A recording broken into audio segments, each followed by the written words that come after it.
¿Qué tal, chicos y chicas? Estamos en un nuevo video para el desarrollo del cuaderno de fichas de cuarto grado, fuentes históricas, esta vez con el tema 3, modernización del Estado y consecuencias sociales a partir del guano.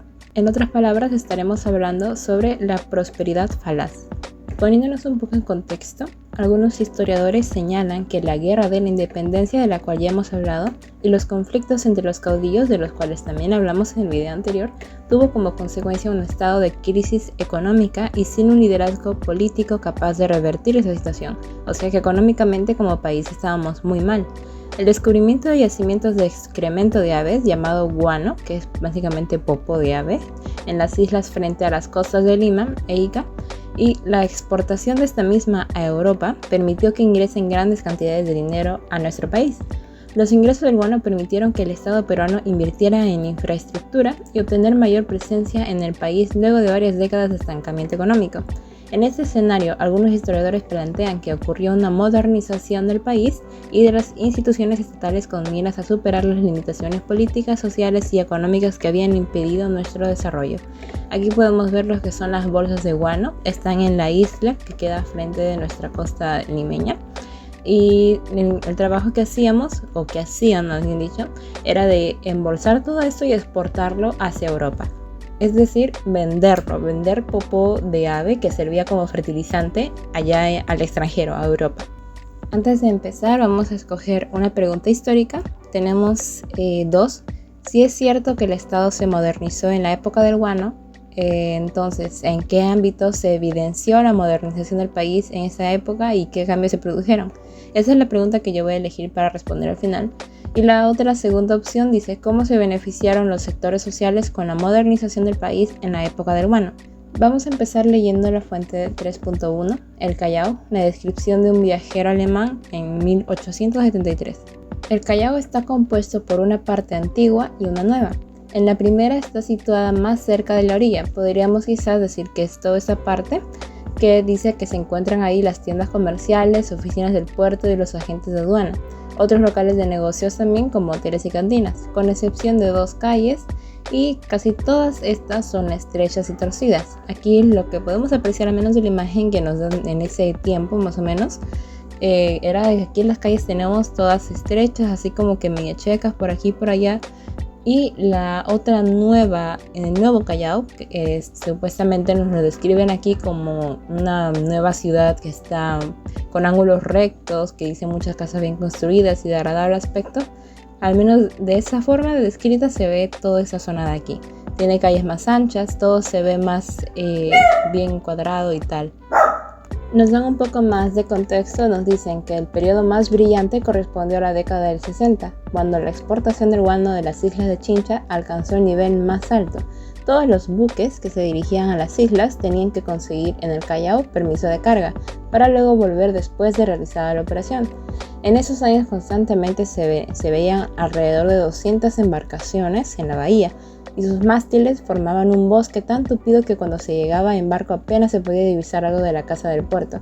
Es decir, que aquí donde vemos algunos pocos barcos, en ese entonces llegaban tantos así que formaban como una especie de, quizás una mini ciudad de barcos, y no se podía divisar así a distancia. Si estabas por aquí, más o menos aquí llegando en barco, no podías divisar siquiera la ciudad porque estaba todo tapado por los barcos. Vamos a responder las primeras 3 preguntas. Nos dicen, ¿por qué el autor resalta el número de embarcaciones y los nuevos negocios? ¿Qué impacto pudieron haber tenido en la vida de la población? Y si consideras válido ese testimonio del autor Middendorf. Bueno, podemos decir que lo resalta porque describe el momento en que la exportación del guano alcanzó su nivel más alto. O al menos nos está diciendo eso, de que llegaban como 200 embarcaciones, que no era, digamos, lo normal antes de este boom del guano. Es muy probable que haya existido una oportunidad excelente de hacer negocios para las personas que vivían cerca a las embarcaciones, porque por supuesto venían no solamente a agarrar guano y ya, sino venían a veces a quedarse aquí también, quedarse cerca del puerto, por supuesto, y en eso se aprovechaban también los comerciantes con sus hospedajes, con sus las bodegas y todo, ¿no? Ahí digamos que prosperaba todo lo que tenía que ver con negocios. Y claro que sí es válido su testimonio, porque pues él estaba presente en ese entonces. Nos dice, la imagen que esta descripción hace sobre el Callao te hace pensar en la modernización de un país y por qué. Podríamos decir que sí, porque menciona que se pudo levantar una nueva ciudad mucho mejor construida y urbanizada, tras de la que era antigua. Asimismo, considero que con el paso del tiempo la ciudad antigua también pudo mejorar sus condiciones de infraestructura, porque por supuesto ninguna casona puede o no debería al menos mantenerse a lo largo del tiempo sin renovarse, ¿no? Deberían de al menos haber destruido, y yo considero que sí, debe de haber sucedido eso en la actualidad, que ya han derribado las casonas antiguas de aquel entonces y sobre eso han levantado nuevas infraestructuras, nuevas casas, nuevos negocios y tal, ¿no? ¿Crees que hubo relación entre el desarrollo del puerto del Callao y la exportación del guano? Explica tu respuesta. Bueno, claro que sí, porque la exportación del guano generó grandes ingresos para nuestro país y por supuesto que parte de este se debía ser implementado en el desarrollo del puerto del Callao para mejorar las ganancias y el rendimiento del mismo. Vamos con la fuente 3.2, costumbres, descritas por Manuel Atanasio Fuentes. Ha pasado a ser un recuerdo histórico el vestido nacional de la saya, tal como lo vemos aquí, y manto tan usado en otro tiempo para visitas y paseos. Bastante sentía nuestras bellezas lo incómodo de la saya y plegada cuando al saltar una sequía tenían que meter la punta del elegante zapato de raso blanco en el agua y bien afligidas se hubieran visto si les hubiera sido preciso correr para liberarse de un peligro. Bien, estamos viendo aquí que la saya es tan grande que imposible poder pasar sobre un charco sin que eso se moje, o sentarse sin que eso toque el suelo quizás, o subir las escaleras y tal, ¿no? La saya tuvo que sufrir una modificación exigida por la decencia y por la comodidad de las damas, por supuesto, y quedó reducido a una especie de pollera plegada solamente a 4 o 6 dedos hacia la cintura. Vemos la diferencia de lo que anteriormente se utilizaba, que era la saya, que era larga, y ahora en la actualidad, que incluso también lo vemos, que es la pollera, que está mucho más alta para más comodidad. Y también nos dicen, los hombres también visten a la europea. Hasta ahora, pocos años, paseaban en las calles de Lima 2 o 3 individuos a quienes la moda del pantalón sorprendió cuando ellos habían pasado de moda, y que fueron fieles al calzón corto hasta que la muerte vino a ser. Para ellos inútiles la moda antigua y la moderna. Los hombres de la plebe utilizaban especialmente en las noches el poncho, que es una lana abierta en su centro para dejar pasar la cabeza. Creo que todos conocemos un poncho. Y se contiene pues en los hombros, cubre el cuerpo hasta los muslos. El poncho solo se usaba en el día, por toda especie de personas, para salir al campo, a caballo y evitar los efectos del polvo o de la lluvia sobre el vestido. Los militares, los eclesiásticos y las monjas son los únicos que usan habitualmente trajes especiales. El uniforme de los individuos del ejército y de la marina es exactamente igual al europeo. La prosperidad en Lima. La fuente 3.3. La ciudad de Lima gozaba en aquel entonces de una peculiar prosperidad, en medio de una corrupción sin tapujos, es decir, una corrupción indisimulada o demasiado descarada.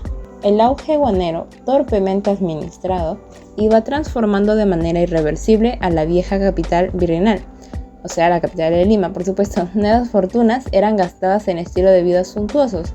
Se abrían bancos, mientras que las compañías financieras y comerciales construían ferrocarriles. Los ricos consumían lujos importados, por supuesto de Europa, acicalaban el centro de la ciudad y erigían ranchos elegantes en el balneario de Fuego de Chorrillos. Los nuevos acaudalados y los poderosos lucían su riqueza en los bailes de sociedad, ataviados o bien arreglados, adornados extravagantemente con joyas preciosas.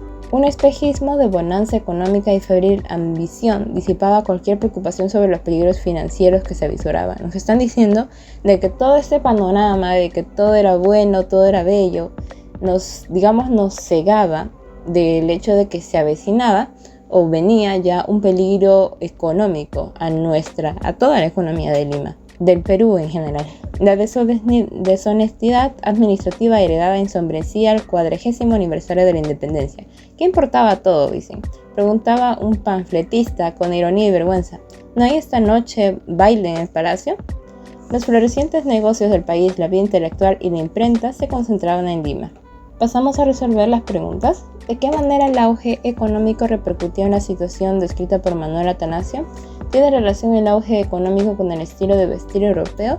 Repercutió en que las personas de la sociedad en aquel entonces tenían la posibilidad de acceder a nuevas vestimentas y, por supuesto, se vieron influenciados en el estilo de vestir europeo porque ellos recurrían seguido al país por motivo de las exportaciones del guano.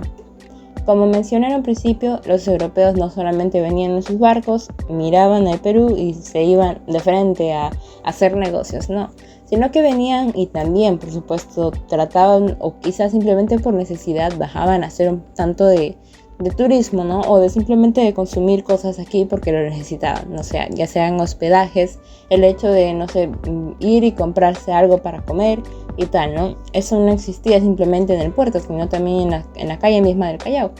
Entonces, por lo tanto, las personas, no necesariamente las que trabajaban en el puerto, sino las personas mismas de todo el Callao, veían a estas personas europeas y por supuesto se influenciaban, ¿no? Porque los peruanos somos un tanto copiones a veces y ya pues ellos venían como que se inspiraban, querían ser como los europeos porque quizás los veían como, wow, personas que tienen poder, ¿no? Y tal, y querían asemejarse a ellos. Entonces se influenciaron en ese estilo de vestir y por tanto empezaron como que a utilizarlo ellos también, ¿no? No solamente porque sí, sino porque también lo mismo del auge económico que hubo en ese entonces, ya sean personas que tenían sus negocios y tal, que empezaron a prosperar, les daban la oportunidad de poder comprar todos los tipos de vestimenta que ellos quisieran. ¿Qué aspectos del modo de vida de la ciudad de Lima permiten establecer el auge económico de la época? Bueno, el que se abrían nuevos negocios, como se mencionó en los textos, y prosperaban, y que quienes se hacían ricos lo demostraban participando en los bailes de sociedad vestidos de forma ataviada. Según la información de las fuentes, ¿qué sectores sociales se vieron beneficiados con el auge económico y cómo se evidenciaba esa situación? Bueno, los ricos principalmente, como siempre, estos consumían lujos importados, acicalaban el centro de la ciudad y erigían ranchos elegantes en el balneario de Juego de Chorrillos, como nos dijeron en la fuente. Asimismo, los nuevos acaudalados, o sea, las personas nuevas que habían quizás subido un nivel, digamos, en su nivel económico, y los poderosos lucían su riqueza en los bailes de sociedad atraviados extravagantemente con joyas preciosas. Las fuentes se complementan o contradicen respecto al auge económico y los estilos de vida. Sustenta tu respuesta con fragmentos de las fuentes. Bueno, las fuentes podemos decir que se complementan, pues justamente se menciona que venían embarcaciones europeas al Callao y paralelamente la sociedad cambiaba las costumbres de vestimenta inspirándose en la moda europea. De igual forma, en el aspecto económico, es durante el auge económico por el guano que nuevos negocios se abren y prosperan, permitiendo que más peruanos alcancen un mayor poder adquisitivo. Pasamos a la fuente 3.4 acerca del ferrocarril. Crear retornos que suplan al guano, crear rentas fiscales que reemplacen las del guano, he aquí el problema. Fomentar la producción nacional, he aquí la resolución. Ella nos dará retornos para el comercio, ella nos dará rentas para el Estado. ¿Qué medio más fácil, más rápido y más poderoso de aumentar con la producción nacional a un mismo tiempo la riqueza de los particulares y del Estado? ¿Qué medio más expéndito y más sencillo que las vías de comunicación? Ya hemos dicho, si en las naciones europeas el papel de un camino de hierro, o sea del ferrocarril, se reduce a facilitar y activar las comunicaciones entre dos puntos del territorio, en el Perú su misión es de crear esas relaciones que no existen entre lugares que están incomunicados unos de otros. En Europa ellos facilitan el tráfico y el comercio, fomentan así la industria y dan mayor valor a la propiedad. En el Perú lo crearán todo, comercio, industria y hasta la propiedad, porque darán valor a lo que hoy no tiene. Fuente 3.5. El desarrollo ferroviario. Recién a partir del año 1868 es que se inicia el verdadero expansionismo ferrocarrilero en el Perú. Aquí aparece un personaje llamado Meix, que aportó en el tema de los ferrocarriles del Perú, luego de haber llegado a nuestro país. No bien establecido Meix, o sea, recién llegado al Perú, y al momento mismo del inicio del ferrocarril de Mollendo a Arequipa, se presentó una serie de reclamaciones con relación a un contrato. Se dirimieron una serie de razones para anularlo. Se hablaba de un costo excesivo, un ilegal proceso de adjudicación y otras cosas, pero sus grandes dotes de negociador y su fama de gran empresario le permitieron, después de perfeccionado el contrato del ferrocarril de Mollendo a Arequipa, obtener los contratos de otros 6 proyectos ferroviarios.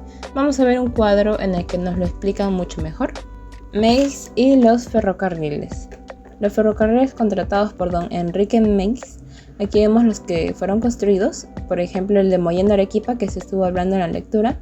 que recorría 172.2 kilómetros, tenía un costo de 12.000, no está muy claro si es que habla de soles, pero el costo era de 69.000, aproximadamente 70.000 por kilómetro.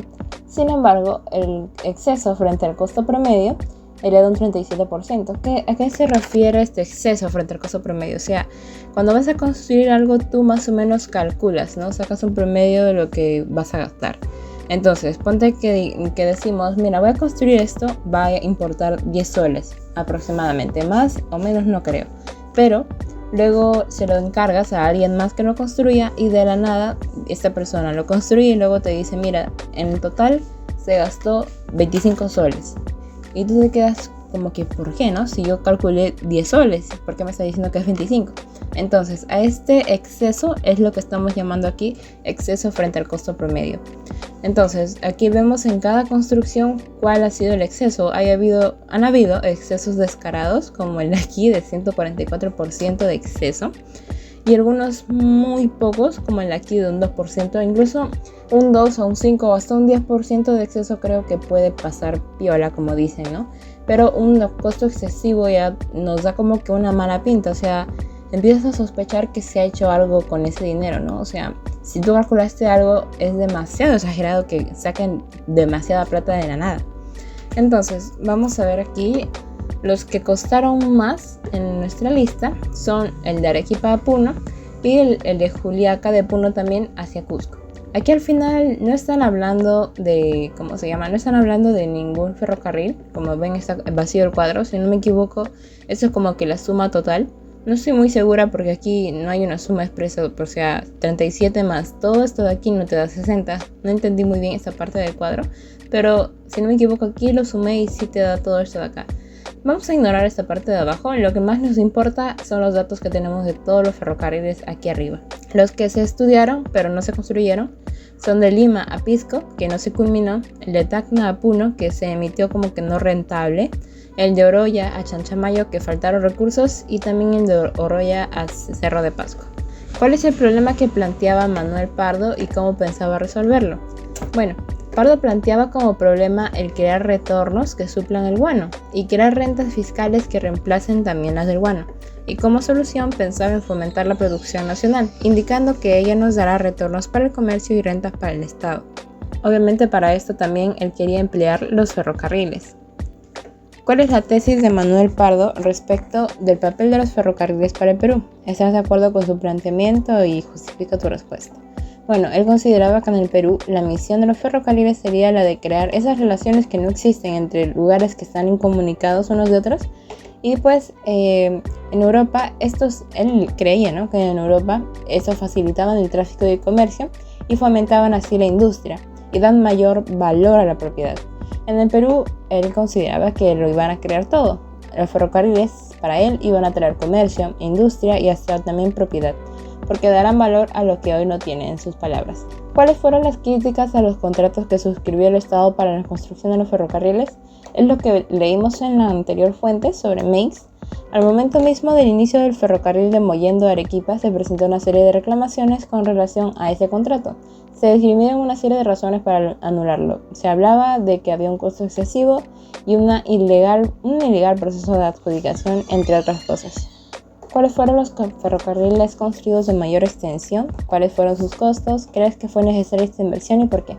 Justamente los que señalé que costaban más son los que tenían más extensión, o sea, recorrían más kilómetros. Los de Arequipa a Puno y de Juliaca, también de Puno a Cusco, costaron 32 millones y 24 millones respectivamente, considerando que la inversión en estos ferrocarriles sí fue necesaria, aunque quizá excesiva.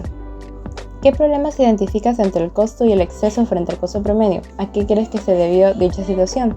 Justamente lo que les estaba explicando, que se cree, o bueno, en mi opinión creo que hay demasiado exceso, podría deberse a temas de corrupción, a maneras de camuflar el dinero, que no fue obviamente para la obra, sino para quienes se encargan de administrarla, y pues meterse, como dicen, el dinero al bolsillo, ¿no? Y hacerlo pasar como que, bueno, eso se gastó, no sé, poner excusas de que se gastó en el ferrocarril y no dar más explicaciones, ¿no? Ese vendría a ser el exceso frente al costo promedio. Utiliza fuentes confiables para indagar el uso del sistema ferroviario en el Perú actual. en qué actividades económicas se hace uso del sistema ferroviario y qué cambios se han producido respecto al periodo señalado en las fuentes. Bueno, de acuerdo al diario peruano, en 2023, nuestro sistema ferroviario necesita mejorarse para contribuir en el crecimiento económico del país. Esta información nos deja entender que el sistema ferroviario está de algún modo abandonado y actualmente no contribuye de la misma manera en como lo hacía hace muchos años atrás. Pasamos a la fuente 3.7, el alumbrado público. Desde 1592 se inició en Lima el alumbrado público, cuando fueron colocados en las esquinas de las calles sobre anillos de fierro pequeñas vasijas llenas de cebo y provistos de una mecha. Pero esta clase de iluminación no tenía ninguna protección contra el viento, fácilmente se apagaba. La luz de los mecheros era muy débil y grande distancia entre ellos. Más adelante llegaron a ser introducidos en la iluminación de las calles unos faros colocados en los postes y cadenas, y para cubrir los gastos se impuso a cada propietario una contribución. Cuenta Manuel Atanasio Fuentes en su Estadística de Lima que Melchor Charón hizo en 1847 en la Casa de la Moneda un ensayo privado de alumbrado de gas ante el presidente Castilla, el entonces presidente Ramón Castilla. El 25 de marzo de 1851 se firmó la contrata para dotar a Lima y Callao de 500 luces, 500 de estos faros. La ampliación del privilegio concedido a Charón hasta 60 años con fecha 6 de julio suscribió grandes críticas.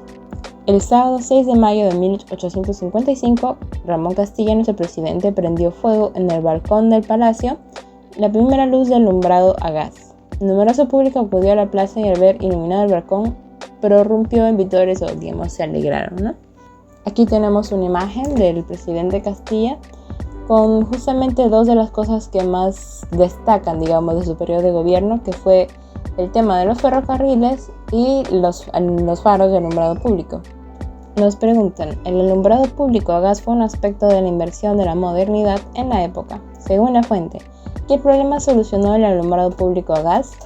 La iluminación con la que contaban las calles en ese momento no tenía ninguna protección contra el viento, como nos mencionaron, y se apagaba, por supuesto, muy fácilmente.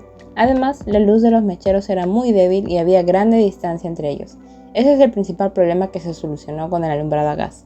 ¿Quiénes fueron los beneficiados de esta modernidad y por qué?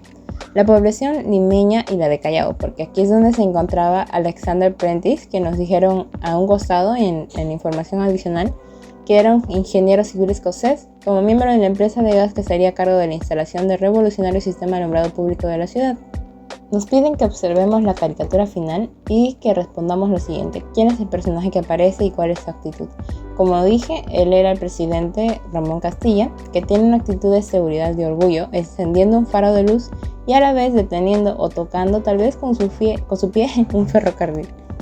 ¿Qué elementos puedes identificar? ¿Tiene relación con la prosperidad económica de la época? Bueno, la imagen no está muy nítida como se podría esperar. No se puede apreciar completamente bien, pero se logra visualizar el ferrocarril, que sí fue parte de la prosperidad económica de aquella época. ¿Cuál crees que ha sido la intención del autor? Pues ilustrar, en una sola imagen todo lo más significativo o relacionado a Ramón Castilla, como las obras más considerables que realizó durante su gobierno. Ya para finalizar pasamos a las actividades de cierre. ¿Te ha llamado la atención algunos aspectos de estas fuentes? ¿Crees que las fuentes revisadas plantean aspectos de la modernización? A mí personalmente me llamó la atención el exceso que hubo frente al costo promedio de las construcciones de los ferrocarriles. Las fuentes describen aspectos de la modernización de Lima y Callao tras la era del guano. Revisa tu hipótesis inicial, la información que te proporcionan las fuentes contrasta con lo que pensabas al comienzo y qué fuentes te han ayudado a confirmar o a cuestionar tu hipótesis. La pregunta que yo escogí era si es que es cierto que el Estado se modernizó en la época del guano, en qué ámbito se evidenció la modernización del país y qué cambios se produjeron. Mi hipótesis era que muchos mejoraron su situación económica gracias a lo que trajo consigo la exportación del guano, y las fuentes también me comparten lo mismo con su información. ¿Qué otras preguntas te surgen? ¿La información con la que cuentas te permite responderlas? Pues bueno, me preguntaba si la era del guano trajo consecuencias positivas a largo plazo, pero según lo que investigué en internet esto fue algo fugaz. En cuanto se empezó a terminar el guano y a nivel internacional encontraban un sustituto para este, sumado a otras situaciones más internas en el país, empezamos nuevamente con los problemas de endeudamiento. ¿A qué conclusiones puedes llegar acerca de la afirmación sobre que en el Perú de la era del guano se produjo una modernización a partir de las fuentes revisadas? Pues concluyo que el dinero obtenido y la gestión del entonces presidente Castilla nos permitieron una modernización como país visibilizada en los ferrocarriles construidos, la mejora del nivel económico en algunas clases sociales y la modernización del alumbrado público. Ahora te invitamos a elaborar un texto a través del cual das respuesta a la pregunta. Tenemos que considerar lo siguiente: los ingresos por la exportación del guano y su relación con la propuesta de un país moderno, y las causas que llevaron a modernizar ciertos sectores, así como sectores sociales que se beneficiaron con la modernización. Para esto he hecho un texto, es una especie de esquema que se podrían utilizar para orientarse a hacer su propio texto. Como título siempre vamos a poner nuestra pregunta. La ciudad de Lima gozaba de una peculiar prosperidad hacia 1860, como nos mencionaron en las fuentes, en medio de una corrupción sin tapujos, cuando la exportación del guano de las islas de Chinchas alcanzó el nivel más alto. Todo esto de aquí al menos lo han mencionado en la misma fuente. Todos los buques que se dirigían a las islas tenían que conseguir en el Callao permiso de carga para volver después de realizada la operación. En esos años constantemente se veían alrededor de 200 embarcaciones en la bahía y sus mástiles formaban un bosque tan tupido que cuando se llegaba en barco apenas se podía divisar las casas del puerto, como les había mencionado. El auge guanero torpemente administrado iba transformando de manera irreversible a la vieja capital. Se implementaron, como medio de mejorar la calidad de vida e impulsar las actividades económicas, el ferrocarril y el alumbrado público a gas. Estos vendrían a ser los ingresos por la exportación del guano y su relación con la propuesta de un país moderno. Cómo es que empezó, a modernizarse nuestro país en aquella época. Aquí estoy como que mezclando ambas cosas, tanto las causas que llevaron a modernizar ciertos sectores y los sectores que más se beneficiaron. Nuevas fortunas eran gastadas en estilos de vida, se abrían bancos mientras que las campañas financieras y comerciales construían ferrocarriles. Los ricos consumían lujos importados, acicalaban en el centro de la ciudad, dirigían ranchos elegantes en el balneario de Juego de Chorrillos. Los nuevos acaudalados o los nuevos ricos y los poderosos lucían su riqueza en los bailes de sociedad, ataviados extravagantemente con joyas preciosas. La situación tan aparentemente favorable disipaba cualquier preocupación sobre los peligros financieros que se aproximaban en el futuro. Todo eso en conjunto da respuesta a nuestra pregunta. Entonces, en caso de que ustedes quieran tanto cambiar como agregar algunas cosas, pueden utilizar otras fuentes. Por supuesto, tienen que preocuparse de que sean fuentes confiables. Y también lo mismo que hemos visto en todas las fuentes de esta actividad. Espero, que les haya servido hasta aquí. Como les dije, este es un esquema que ustedes pueden utilizar. Estaríamos viéndonos entonces con el tema 4, que va a tratar ligeramente con cosas que estamos hablando aquí. Por supuesto, todo está yendo en orden, como si se tratara de una cronología. Entonces, nos vemos en la siguiente actividad. Cuídense mucho y bye.